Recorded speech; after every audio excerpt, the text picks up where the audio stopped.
Welcome back to the Word on Fire show. I'm Brandon Vaught, the host and the content director here at Word on Fire. Joining us is the main man, Bishop Robert Barron. Bishop Barron, welcome. Brandon, always a joy to talk to you. Hey, we had some exciting news this week. Subscribers to the Wall Street Journal would have received their newspaper, opened it up to the op-ed section, and would have seen a very praiseworthy article about you. It was titled "The Bishop of Catholic Social Media," and it included some interview questions with you. You covered a few different topics, but tell us about that. How'd that come about, and what was your reaction? Yeah, I was delighted. Matthew Hennessy, who did the article, called me many months ago now and proposed this idea of coming out for an interview. So I said, sure. And this happened now a long time ago. I'd say maybe it was last spring he interviewed me. And we covered a lot of ground. He came here for probably 2 hours, talked about everything under the sun, you know. Then what happened, it was supposed to run during the summer at some point, but the whole McCarrick thing and the whole scandal came out. And I think the Wall Street Journal said, look, we can't run right now this article on, sort of a positive article about the Catholic Church. It might look like we're out of touch. So they said, we're going to hold off on it. Well, to be honest with you, I didn't think it would ever resurface. But then just a few weeks ago, Matthew called back and said, hey, now we think we can run the article. So, I was delighted. And it's always the case with journalism that you get like a little teeny tiny portion of what you talked about in that article. And of course, the Wall Street Journal readers are more interested in probably politics and economics. So he focused on those issues. But no, I was delighted. At the beginning of the article, he said, here's this bishop with these thick rim glasses, and he's kind of funny. He's kind of like a Catholic Drew Carey. Yeah, I'm not sure about that one. I've met Drew Carey actually out here in L.A., but no, it's fine. I think my sister said, "Oh yeah, it's typical East Coast. Anybody from Chicago is an aw shucks Midwesterner." But no, I didn't take any offense from that. We're recording this in early December, and at the end of this week, you are going to be going to the University of St. Thomas. What are you going to be doing there? Oh, yeah, right. That's coming up in a few days. Well, I'm going there to celebrate with them the 25th anniversary of the famous Catholic Studies program that the great Don Briel, who died just a few months ago, founded. And it was the kind of the mother of all these programs around the country and now around the world of Catholic Studies. So I was very happy to accept that invitation. They're also giving me an honorary doctorate, which is very nice of them. And I'm going to give a little talk after dinner on the Catholic intellectual tradition and why it matters so much. So my only prayer, and I love Minneapolis. I've been there many times. It's, in my judgment, the single most beautiful Catholic church building in the country is the Cathedral in St. Paul. So I love seeing that. My only hope is the weather cooperates. As a Midwesterner, I know that flying into Minneapolis in December is not optimal. So if the weather cooperates, it should be great. Well, in this episode, we are going to be talking about your newest book. We've talked about it a few times here lightly on the podcast, but I want to devote a whole episode to it. The book just came out. It's titled Arguing Religion, A Bishop Speaks at Facebook and Google. And it's a nice, small, compact little book, but it packs a real punch. First, Bishop, tell us a little bit about the book. It's more than just your talks at Facebook and Google. You expanded a bit, didn't you? Yeah, so I gave those two talks. Each one was probably about 45 minutes or to an hour. And I had notes. I didn't have the talks written out word for word. I kind of had notes of talking points. So I gave those two presentations.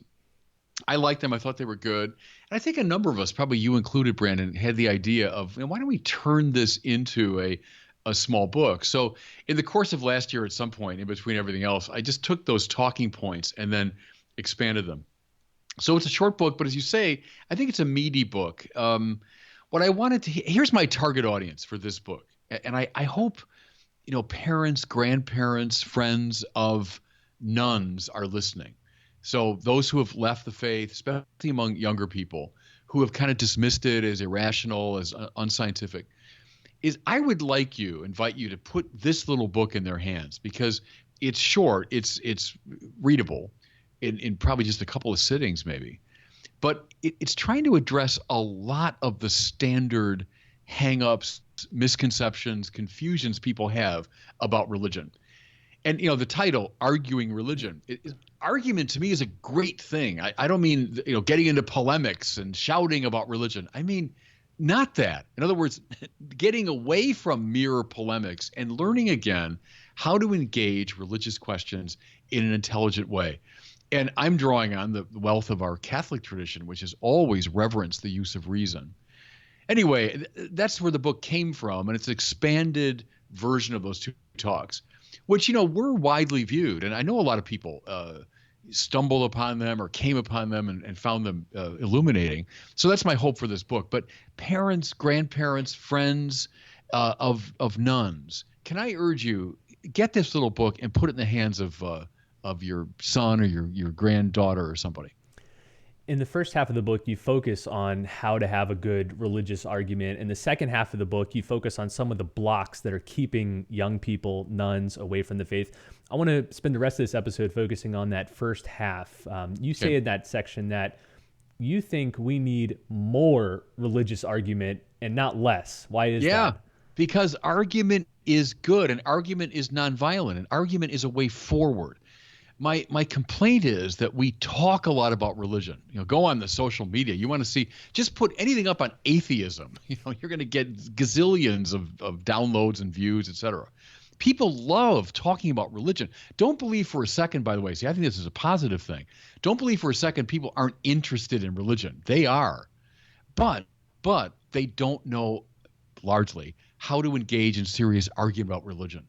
There's a lot of name calling, a lot of shouting, a lot of emotional expressiveness, but an argument that actually engages the mind and moves the issue forward in a nonviolent way. That's the great thing about real argument, is it's an engagement of evidence and conclusion and reason, rather than just you're wrong and I'm right. We've had way too much of that when it comes to religion, and way too little of argument. One of my inspirations here is someone I've admired for a long time, the Methodist theologian Stanley Hauerwas, who long ago said, and it's never left my mind, he said, we have to learn again how to have a good religious argument in public. See, his point was, we've so internalized the etiquette of privatization. Oh, don't talk about religion. Don't bring up politics or religion publicly. Religion should be cultivated privately. But as a result, see, I think what we're seeing on the web is a result of that privatization, is that we've all forgotten how to engage religion in a rational public way. That's what I'm trying to argue for in this book. Your vision of religious argumentation stands against what you describe as bland tolerance. You say one thing we shouldn't do is sort of sit around a table and say, well, that's what you believe, great for you. This is what I believe, great for me. Let's just agree to get along. What's the problem with bland tolerance? The problem is one side of this deadly binary option. The binary option in the minds of many people is, when it comes to religion, either you violently impose or you blandly tolerate. Those are the two options. So either I'm going to just, go on a crusade and I'm going to impose my faith on you violently. Well, reasonable people don't agree with that. And so therefore the other option is, well, I guess we just tolerate each other's point of view. And we privatize our own convictions, and then, I tolerate you, you tolerate me. See, what I want to say is a plague on both your houses, is I think those are both extreme positions. The second one, by the way, as extreme as the first one, really. Maybe not as immediately dangerous, but as extreme. What's the middle ground? The middle ground is religious argument, is the engagement, the rational, peaceful, nonviolent engagement of religious issues through the mind. And that's neither imposition. If I'm proposing an argument to you, I'm not imposing on you. I'm saying, here it is. What do you think? I'm proposing it to you. But by the same token, in proposing an argument, I'm not saying, I just blandly tolerate whatever you have to. No, in fact, I'm convinced what you're saying is wrong. And I want to get you to a better and more informed position about religion. So here's an argument. And now we can find something like common ground. We're not attacking each other, nor are we just kind of, ho-hum, letting each other be. We're actually engaging each other. See, and I think that's much healthier. I would say this, Brandon. Its argument is the epistemological or intellectual concomitant of love. See, love is an engagement of the other, isn't it? It's not, I'm not blandly indifferent to you, nor am I knocking you over the head. To love is to really will the good of the other, to want the other to get into conversation. Argument is the intellectual, epistemological concomitant of love. Say, that's what I want. Is a plague on both your houses, the two extremes that we're so at home with. Let's find that middle space. What would you say to a skeptic, maybe an atheist or agnostic, who says, yes, 3 cheers for rational argumentation, but the problem is religion is irrational. So how could you possibly have a rational argument or dialogue about religion? Well, I guess my first response would be posse sequitur esse, which is the medieval adage for the possible follows from the real. In other words, if it is, then we know it's possible. And so let me show you. Let me show you a religious argument. And if it's there, then it must be possible. So I would say let's engage in argument. Let me show you examples from the great tradition, stretching back to Paul, coming up through Augustine and Thomas Aquinas and John Henry Newman and many, many others.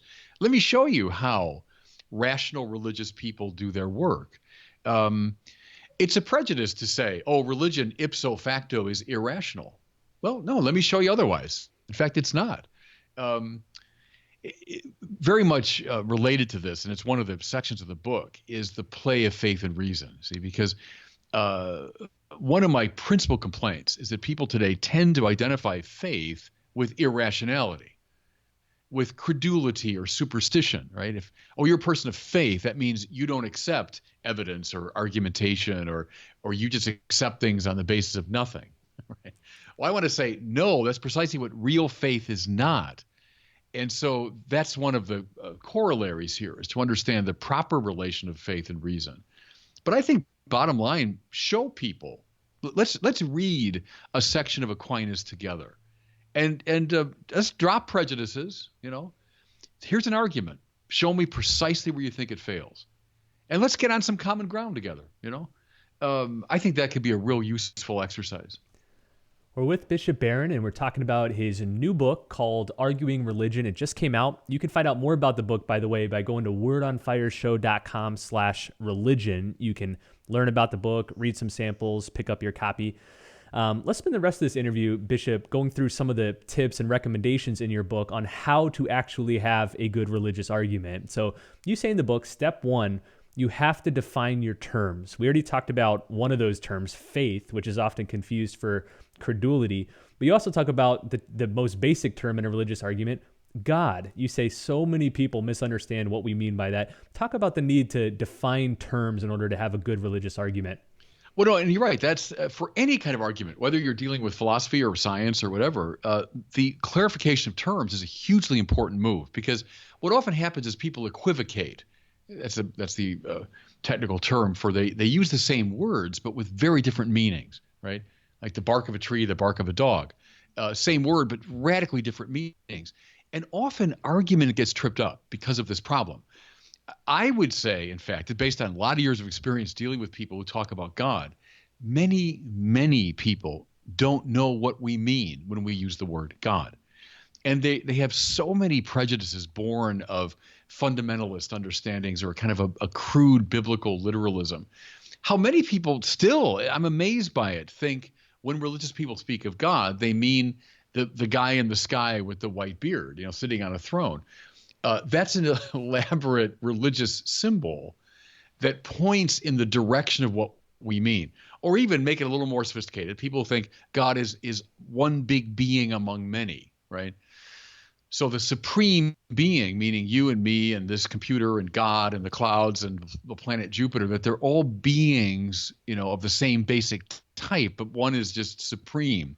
Well, that's what God is not in the great Catholic tradition, but rather the cause of the to be of the world itself. Not one cause among many, but the cause of the very to be of the universe. See, once you get that, and that's just a terminological clarification in some ways, but once you get it, a lot of things clear up. A lot of problems kind of fall away. use Wittgenstein's great line, letting the fly out of the fly bottle. In some ways, we just been knocking against the walls of this bottle like a fly because we're just laboring under the weight of these bad definitions. Once you clarify what we mean by the word God, a lot of things naturally clear away. So clarification of terms, make sure you're both talking about the same things in the same way. But then the next step you say is to understand your opponent's position so well that you can put it as good or even better than they can. Why is that so important? Gosh, and the great model is Thomas Aquinas, isn't it? When you read the Summa of Aquinas, and all the questions and articles are structured that way, where he first lays out what he calls the objections. So these are the counter positions to the one he'll eventually take. But man, does he lay them out convincingly, usually in a very pithy, convincing formula. He'll say, well, here's the counter argument, to the claim that God exists or that God is just or that God is loving. That's born of a very patient engagement of objectors. And see, mind you, Aquinas cuts his teeth during a period when Christian intellectual life was undergoing a great shift out of the monasteries into the universities.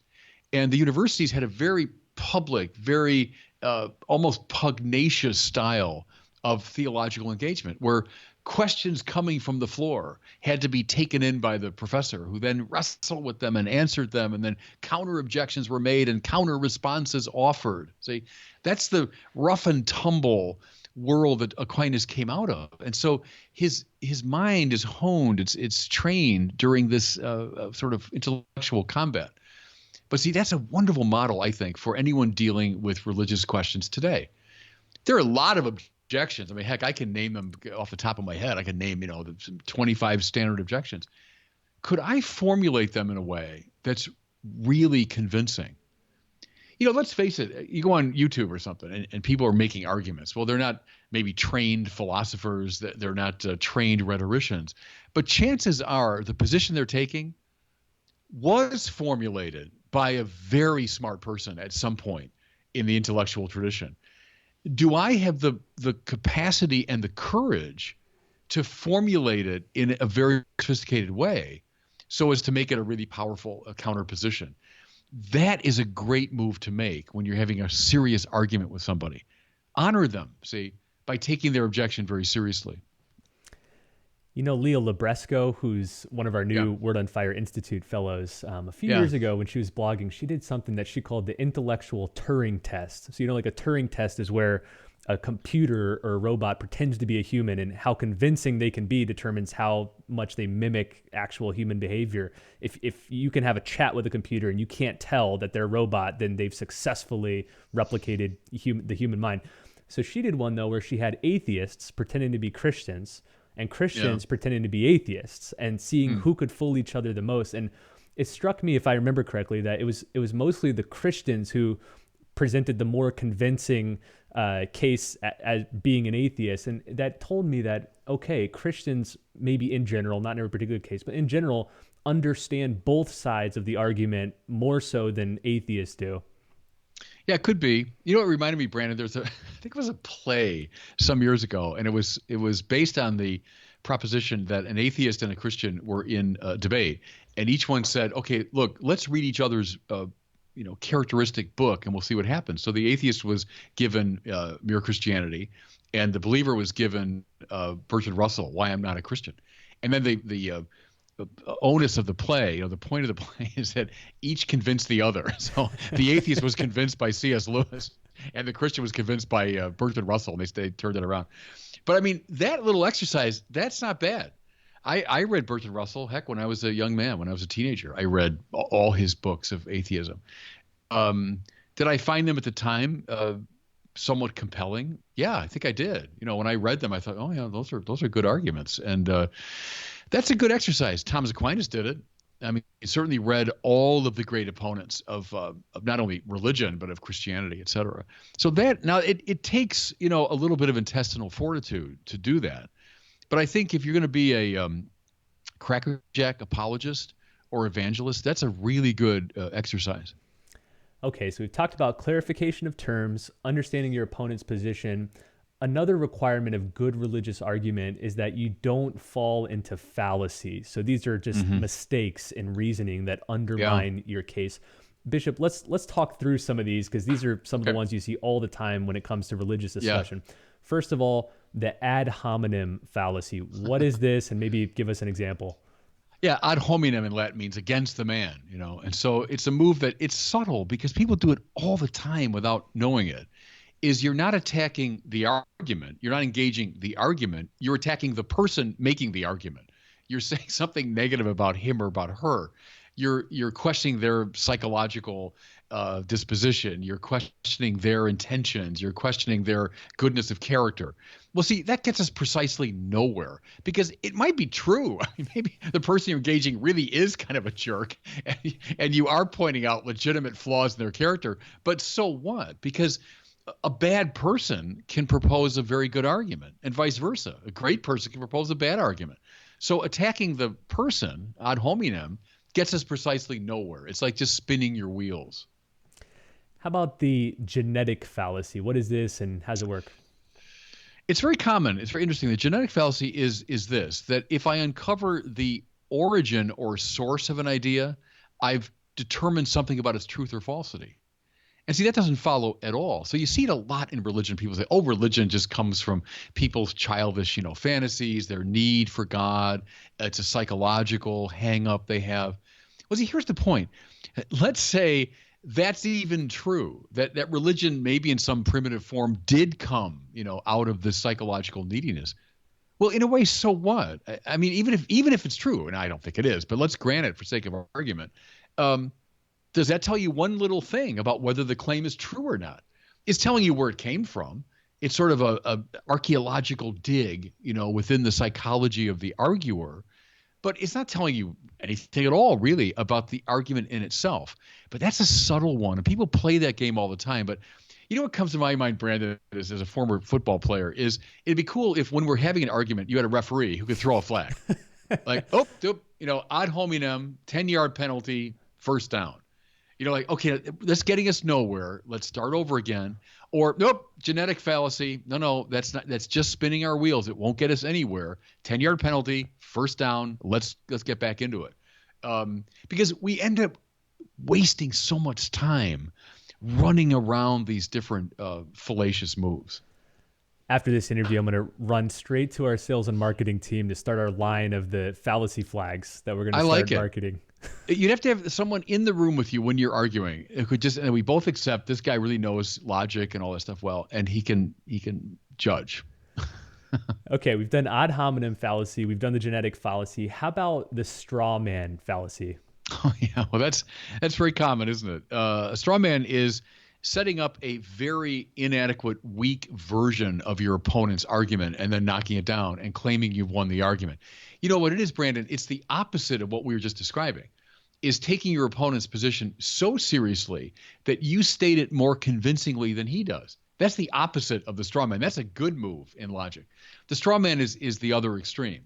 When you say, what you're saying here is, and then you put in a very weak, distorted, inadequate version of the argument, and then you knock it down. Well, that, again, gets us nowhere because you've not engaged the position of your opponent. It's very tempting because, see, what happens is we've been talking about religion for a long time. Let's face it, human beings. We've been debating religion from the beginning. And so, I hear what you're saying. And then I fill in the blank. Oh, that's that old argument. No, put that aside and really listen to what the person is saying, so that you don't set up this straw man, which is way too easy for you. See, it's making the game way too easy for you. It's like playing an opponent way below your weight class. No, fight like a man. I mean, if someone's proposing a point of view, don't knock down a primitive distortion of their view. How do we fight the temptation to just score points, to just get the jabs in, just to win, instead of pursuing the truth wherever it leads? Brandon, it's maybe the most important point we can talk about today, because I'm with Lonergan here, the great Jesuit philosopher, who said a properly constituted subjectivity is the condition for the possibility of real objectivity. one of the most insightful remarks, I think, of the 20th century. So we're all interested in the objective truth, right? What's objectively the case? Well, one of the major blocks to objectivity is a subjectivity that's kind of messed up. Or to use Lonergan's good Jesuit language, that's unconverted. See? If I have an unconverted subjectivity, and look, we're all sinners, so we all do to some degree, then my subjective stuff is going to get in the way of really clarifying the truth of things. So a good example is that I've got so many sort of hang-ups. I've got so many ego issues that proving myself right is more important than getting at the truth. So what's needed there is not so much intellectual clarification. So far we've been doing that, like don't do ad hominem, don't do genetic fallacy, don't do straw man, okay? But this is a subtler thing. It means don't be that kind of person. Don't be an unconverted person, because then it'll manifest itself in a distorted form of argumentation.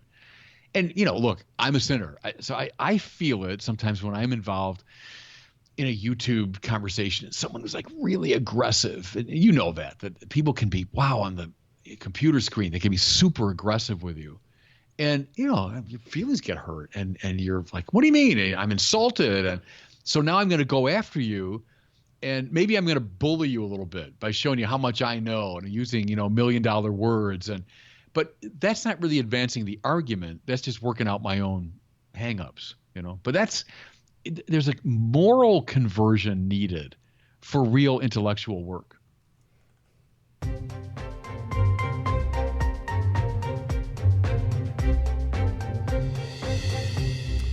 Well, that sound means it's time for one of our questions from our listeners. We love hearing from all of our listeners. If you have a question from Bishop Barron, just go to askbishopbarron.com. You can record your question there on any device. Today we have an international question. This one comes from Charles from Trinidad and Tobago.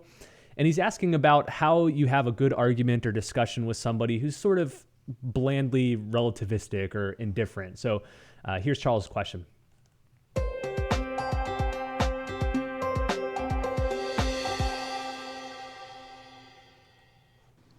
Hello, Bishop Barron. Thanks for taking my question. I'm Charles from Trinidad and Tobago. I'd like to hear what you think is a good way for us to approach a conversation with friends who have a sort of relativistic approach. And you often hear, the church may be good for you, your faith is doing good for you, but it's not for me. The whole you do you and I'll do me attitude. How do we respond to a conversation like that? Yeah, it's a good question because that's so common today. You're right. Here's a first observation. Do we accept that logic when it comes to other areas of life? If you're interested in politics, right, as most people are, we love to argue about it. Do most people say, I'm a Republican, you're a Democrat, but that's okay. Yeah, who cares? That's okay with you. I got my view, got your view. I mean, I don't know anyone that says that when it comes to politics. When it comes to politics, people argue all the time. No, look, this is why the Republican position is right. Let me show why you're wrong.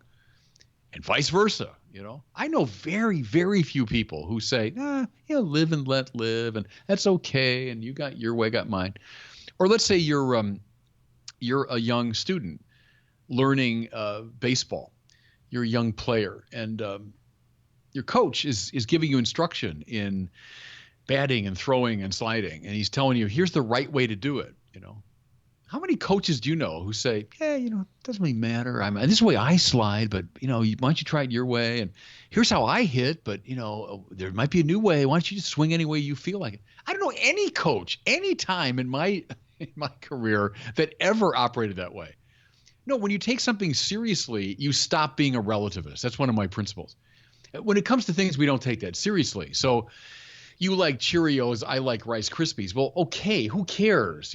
I can be a relativist there. I'm not going to go on a crusade for Cheerios, right? But if you take something seriously, whether it's baseball or politics, you stop being a relativist. Well, religion, heck, what's more serious than God, eternal life, your salvation? And so to accept a bland relativism when it comes to religion, that religion's the same level as like Rice Krispies, come on. So I would just tease people out of that and say, I don't think you operate that way in any other area of your life you take seriously. So why would you try to lure me into that point of view when it comes to what is most serious, namely God? Well, we hope you enjoyed this episode on how to have a good religious argument. If you want more on this topic, be sure to pick up Bishop Barron's new book. You can find it at wordonfireshow.com/religion. Again, the book is called Arguing Religion. A Bishop Speaks at Facebook and Google. And remember, we just covered basically the first half of the book. There's so much more in there in the second half, engaging things like scientism and other big blocks of faith that many young people have today. So get this and give it to a son, a daughter, a grandson, granddaughter, and help them out. Thanks for listening. We'll see you next week on the Word on Fire Show.